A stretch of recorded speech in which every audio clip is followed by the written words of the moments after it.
Tritium just released their first full-year earnings report yesterday. This was pretty significant because this was the first earnings report Tritium has ever posted in their time being public. So there was a lot of new information put out in this report yesterday. Tritium is the manufacturer of public DC fast chargers. They don't own the chargers they build, they sell the hardware, similar to how ChargePoint does, so they're able to achieve capital-light growth just like how ChargePoint has been able to do.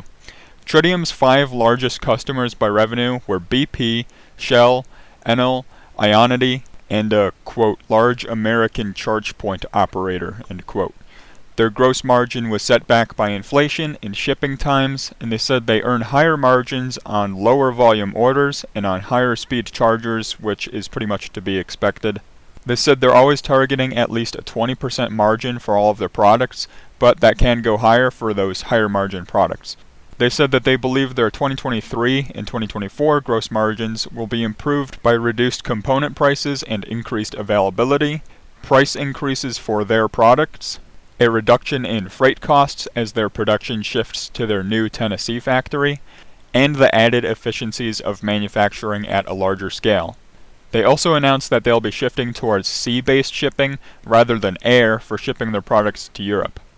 Up until recently, all of their chargers have been built in their factory in Australia, which has a capacity of around 5,000 units per year, but Tritium recently opened a new factory in Tennessee, which they expect to reach a rate of about 6,000 stations per year by the end of this year, and reach a capacity of about 28,000 units per year by the end of 2023.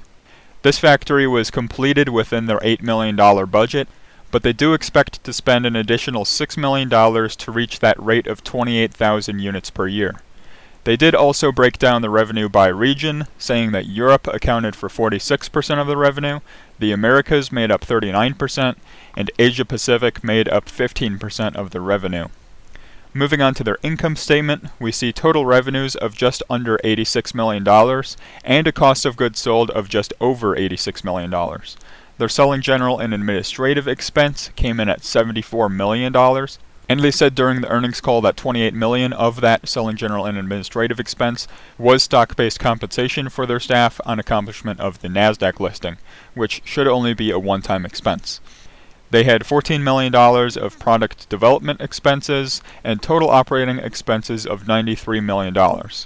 That also put their operating loss at $93 million since they had a near zero gross margin, and after subtracting the other expense category, Tritium came out with a $128 million net loss.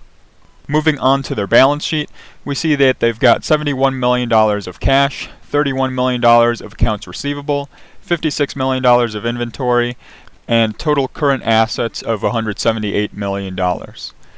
Moving down to the long-term assets, we see that they don't have as much property, plant, and equipment as other charging companies since they don't own their stations, so Tritium's came in at $11 million, and they had $25 million of operating lease right-of-use assets, bringing their total assets up to $213 million.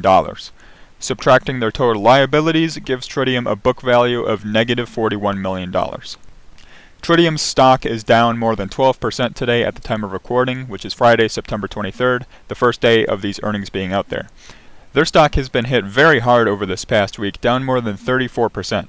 The stock is trading at $3.85 per share here at the time of recording at a $589 million valuation.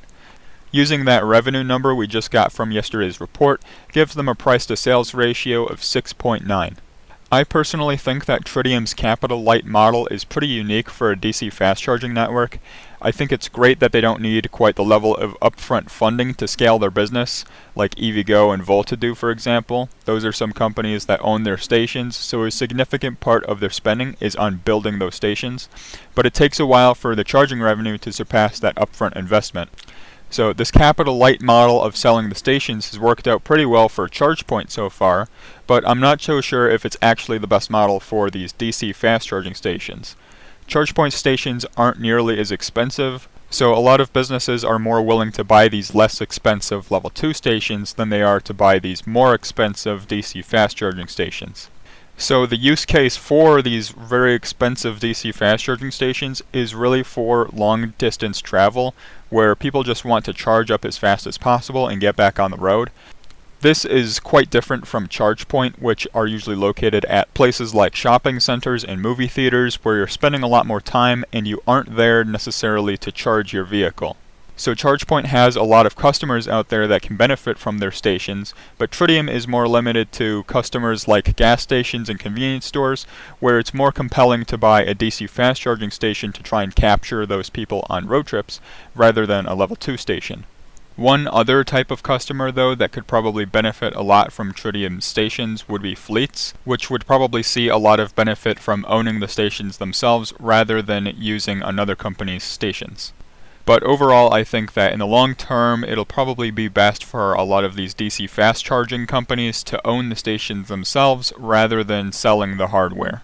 Operating on that station ownership model is pretty much what EVgo, Electrify America, Tesla, and Volta are doing. I'm interested to see how Tritium does here, and I think they'll definitely have success in the shorter term, but I think their long-term success will depend on whether or not things like Shell Recharge and BP Pulse will be successful in the long term. Make sure to check out my video on Volta's second quarter earnings, and I'll see you in the next video.